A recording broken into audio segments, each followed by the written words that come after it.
Hello everyone, myself Smriti Malhotra and I am PGT Economics.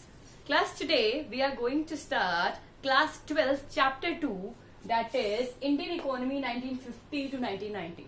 This chapter is after basically Indian economy on the eve of the independence. So in that we are going to do a very important topic, that is goals of 5-year plan. Now ma'am, is this question important? Yes, my dear. This question is really important from CBSE point of view. This question is usually asked as a 6-marker question, full-fledged 6-marker question, or the parts of it are asked in CBSE, maybe as a 3-marker, as a 4-marker, or something like that. So the best way to memorize this one is, have you eaten gems? Have you eaten gems? G-E-M-S. G stands for growth, E stands for equity, M stands for modernization, S stands for self-reliance. So let's get started. We are beginning with growth. Now the question that arises over here, ma'am, what is growth? So bache, whenever ma'am is talking about growth, it simply meant that we are talking about the country's capacity to produce goods and services. That simply meant that ma'am is talking about the production capacity of a country. Ma'am, what is the production capacity of a country? Bacha, production capacity of a country simply meant that how much a country can produce with the limited resources it is having. Try to understand my words over here. Whenever ma'am is talking about production capacity, see, whenever ma'am is talking about production capacity, it simply meant increase in production. It simply meant increase in production. For that, to produce, we need supporting staff. Ma'am, what is supporting staff? Let me be very clear. To increase the production capacity, you need bank. Ma'am, bank, beta, you need finance, you need money. How will you invest? And another thing, you need transportation facilities. Because if you are producing any goods, then it is very much desirable that you need to transport goods from one place to another. Is that clear? So, if production capacity, you need supporting staff. If the production capacity will increase, definitely the efficiency to produce will also increase. And of course, I'm explaining this thing is actually, it's a indirect thing, which is of course I'm explaining with the help of a flowchart. Try to understand ma'am's words over here. If the production will increase, definitely output will increase. That means you are producing more goods and services. If you are producing more goods and services, it simply meant I need more labor. I will hire more labor. Of course, I am increasing employment. If I am giving employment to the people, definitely what is happening? People's per capita income is increasing. What is per capita income? It meant individuals' income. It meant individuals' income. If individuals' income will increase, try to understand. Your income is increasing, your income is increasing, your income is increasing, my income is increasing. Everyone's income is increasing. That means nation's income will increase. That is, national income will increase. Or popularly known as GDP. Although they are different things, but of course we are taking it right now the same thing. That is gross domestic product. Now what is gross domestic product? Gross domestic product, it is nothing but it is the value of all the goods and services that are produced in an accounting year in the economy. In very simple terms, एक साल भर में कितने goods and services बने हैं. Moreover, whenever your GDP increases, mind my words, whenever your GDP increases, it simply meant that your economy is growing. Let me be very clear, growth is only and only related with GDP. Am I clear till here? Now, let me tell you one thing. There is a big difference between growth and development. There are many people who are very much confused. Oh my god, ma'am, both are same thing. No, there's a big difference. Now see, try to understand. If my per capita income increases, it also meant that my standard of living increases. It's very normal. If I am earning a handsome salary, of course my standard of living will increase. My lifestyle will change. And if my standard of living will increase, I will spend a good amount of my money, of my income on my children's education, on my children's health. One more thing. if the country's GDP or national income will increase, it simply meant that the infrastructure facility, mind my words over here, infrastructure facilities of the country will also increase. Try to understand my words over here. If GDP is increasing, see, growth is a narrow concept, development is a wide concept. Again, I'm repeating, growth is a narrow concept, development is a wide concept. But try to understand my words over here. What is happening? GDP is increasing, standard of living is increasing, health is good, education is good, infrastructure is good. That simply meant it is nothing but it is development. It is development. That's why, my dear, we always say that India is a developing country.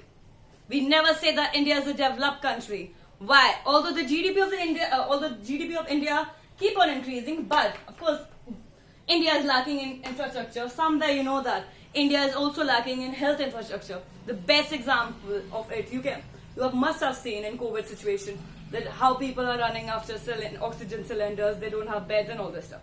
Any doubt till here? Hopefully I'm clear with my words. Moreover, in this topic only, I'm talking about growth only. In this topic only, we need to study a word popularly known as structural composition or formation. We're talking about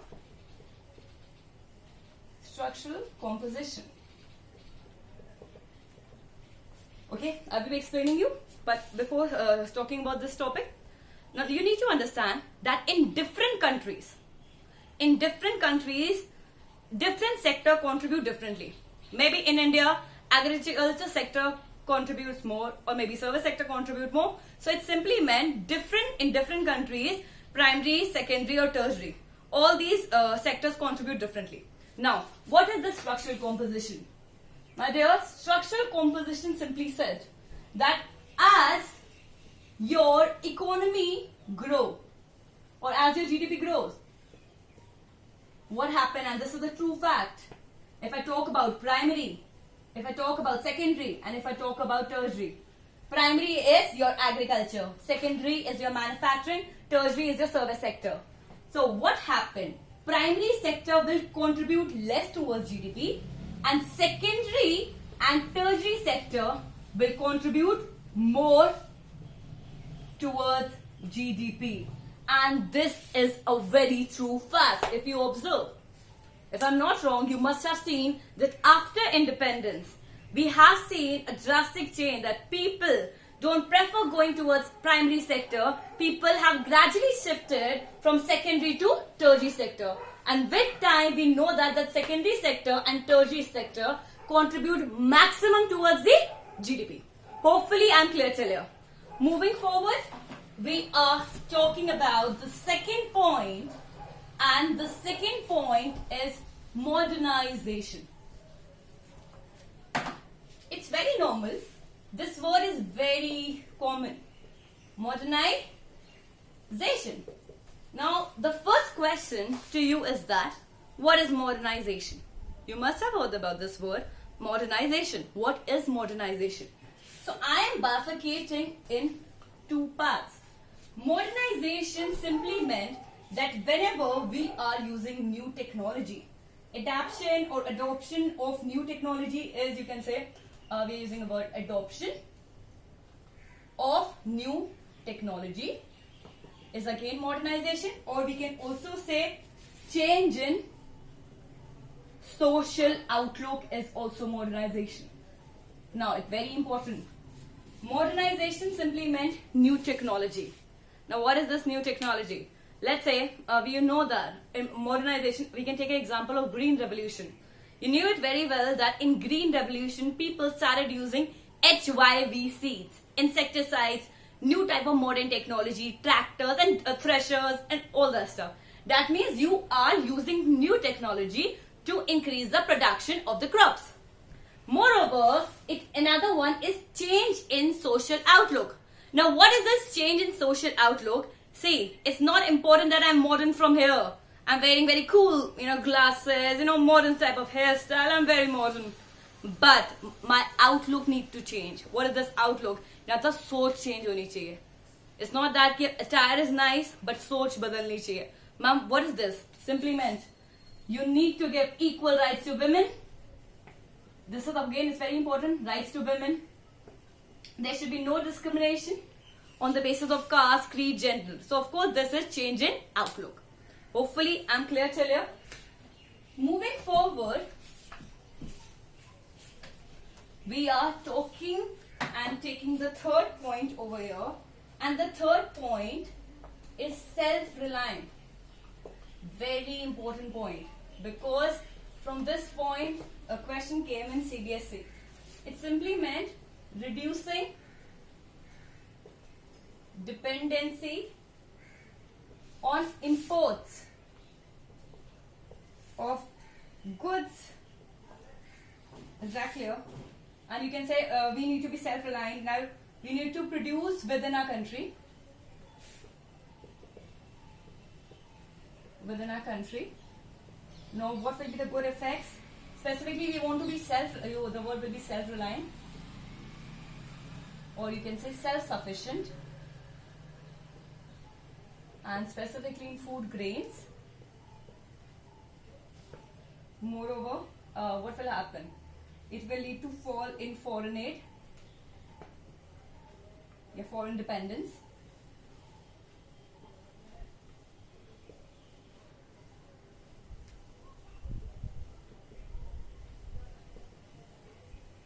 Or you can say that it will lead to increase in contribution from domestic industries, which will only force increase in export. Now very important point, madam. Please try to understand. You all must be aware that in 2020, a Prime Minister launched a yojana known as Atmanirbhar Bharat. Oh my God! Now let's ban Chinese product. We will not be using TikTok no longer. PUBG will be banned. This will be banned. That will be banned. That was nothing, but the heading was, you remember? It's Atmanirbhar Bharat. So ma'am, how we can actually relate? See, this was a CBSE question, that among which, how could this Atmanirbhar Bharat be related with which of the goals of the 5-year plan? Now see, this was this. Now what is self-reliance? Self-reliance मतलब आत्मनिर्भर, जो करें हम खुद करें, दूसरों पे depend नहीं होना. Is that clear? It simply meant that we don't want to be dependent on imports. So ma'am, if you are not depending on imports, then what's the next thing? If you are not depending on imports, it simply meant that if you're not depending on imports, that means you need to produce the things for your own. That means produce within your own countries. And India wanted to be self-sufficient. Self-sufficient is another name of self-reliance or Atmanirbhar, specifically in food grain. Please let me be very clear. At that time, India was not in a condition. So India want to be self-sufficient, specifically for food grain, because food is a basic need, a basic supper. Now what will happen? It will lead to decrease in foreign dependence. See, it's very normal. If I'm not ordering anything, if I'm not basically, if now in a country like mine, I'm not encouraging import, तो घर से लक्ष्मी भी नहीं जाएगी. Very simple. मैं मंगवा नहीं रही, तो घर से लक्ष्मी नहीं जा रही. What is this Lakshmi? That means घर से foreign exchange, if I talk about dollars नहीं जा रहे, rupees नहीं जा रहे, पैसा भी तो नहीं जा रहा. घर में लक्ष्मी घर पे ही रहेगी, खुद बनाओगे तो. Further, what happened? It increased the contribution of domestic industries. All the domestic industry जो local area की यहाँ पे है, जो domestic industries है, वो क्या होगा? बाहर वाले से लोगों से नहीं लोगे, तो उनसे लोगे, तो of course they will be encouraged. और अगर वो अच्छा बनाते हैं, तो definitely India का export बढ़ता है. Any doubt till here? And the last one, the fourth one, another one.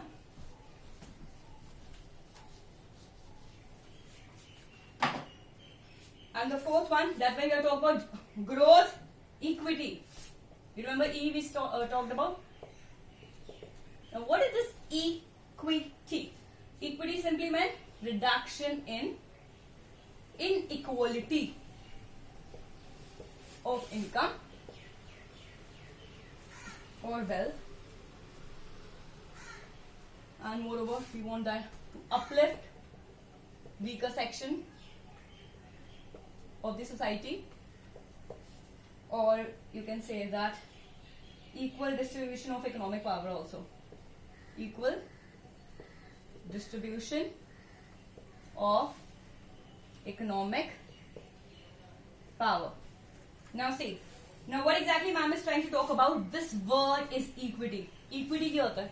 In very simple terms, if there is one word known as equality and there is one word known as equity, another NCERT question if I talk about equity simply meant हमारे यहाँ पे income inequality नहीं होनी चाहिए. It should not be like that. सबकी income में बहुत ज्यादा डिफरेंस है. Although we know that this thing is prevailing in India, but we should try our level best कि इनकम इनइक्वालिटी कम से कम हो. Moreover, if I talk about now, how can we reduce this income inequality? See, if you will give basic needs to the people. So what are the basic needs if you remember? Food, clothing, shelter, health, and education. So these are the basic needs. If I will be providing these basic needs, food, clothing, shelter, health, education, then definitely, now what we are doing? We are trying to reduce inequality in our country. Now moreover, of course, if people are having a handsome salary and inequality is reduced, we are trying to increase the standard of living. It's very normal. If my income is increasing, your income is increasing, everyone's income is increasing. Of course, my standard of living, rehan sehn ka tarika, my standard of living will increase. And if my standard of living will increase, then inequality come hoti hai. Any doubt? Okay, now, very important, how can we forget? Don't forget that we need to uplift the weaker section. And weaker section, I'm not only talking about the poor people. Weaker section, of course, I'm talking about the marginal farmers. They are actually really poor. Okay? We are talking about all those people who are basically, you can't actually look up to them. They are maybe handicapped people and all this stuff. So weaker section you need to focus on an equal distribution of economic power. That means equal rights need to be given to each and every person. Thank you. That's all for today.